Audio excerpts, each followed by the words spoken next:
So, I might have spent a bit too much on some bugs, but I promise they're worth every penny. They're pink. These are Cubaris species cherry blossom, a rare tropical woodlouse. I think by the end, you'll come to love them as much as I do, and hopefully my irresponsible spending is justified. I'm moving them into this tank. It's a nice size and has plenty of ventilation. There is a large crack across the bottom pane, but it's sealed with silicone and won't cause any issues. The lid's handle is also missing, but I can add one later if needed. With that said, let's start setting up their home. I'll begin by piling the substrate in, not giving it too much thought at the moment. This is a custom mix. It retains moisture without waterlogging, as well as providing macro and micronutrients for the plants, and decaying organic matter for the isopods to graze on. This forms the base of the habitat. A healthy microecosystem in the soil will set us up for success. Lots of plants will be used, with details shared as we go. Ocean rock felt like a good choice, offering natural hiding places and a source of calcium. I'll be starting with these ficus.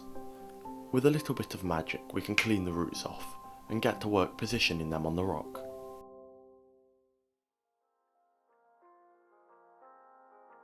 Once they're secure, we can place them into the tank, piling the substrate around them to ensure the rocks are safe.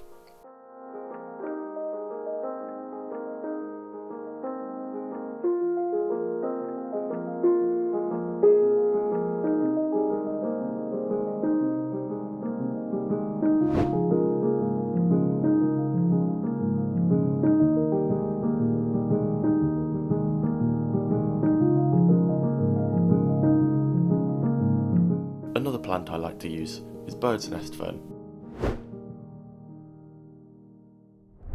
You can gently pull them apart at the roots, giving you extra plants without having to buy more.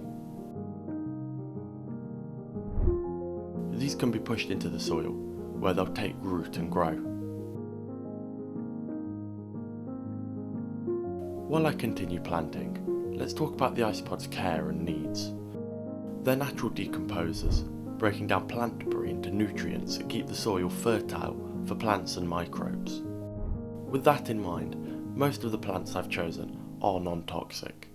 Ficus is an exception, but in my experience they'll leave it alone, so I'm comfortable keeping them together. The key is keeping a steady supply of food available, so they don't get curious and nibble on something they shouldn't. I'm adding cork bark to provide them with lots of hiding spots.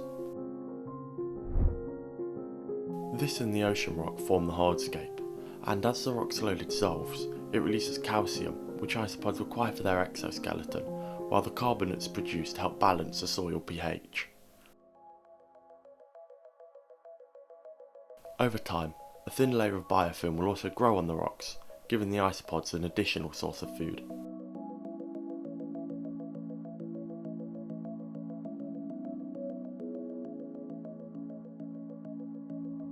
To replicate their natural environment, I'll keep the humidity high, with good ventilation to prevent mould. I'll add a heat mat during the colder months, to keep them comfortable as they prefer slightly elevated temperatures.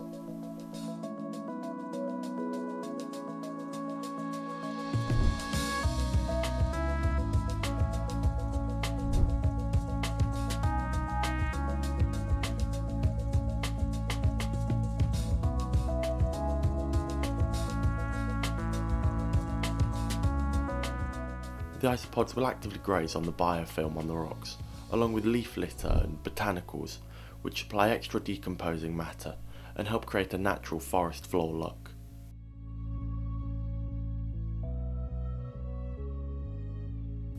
These foods also support growth and bring out their natural pink colour.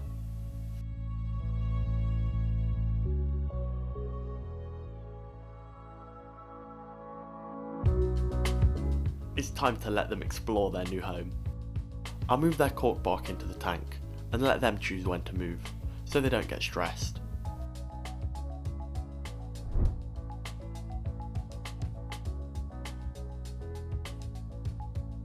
I just love their coloration, and I can't wait to see a little pink colony develop.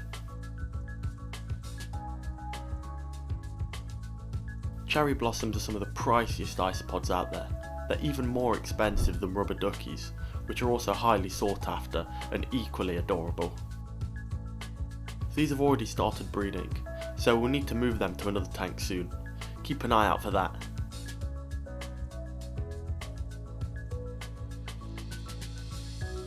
That's all from me. Stick around for some final shots of the tank and the isopods exploring.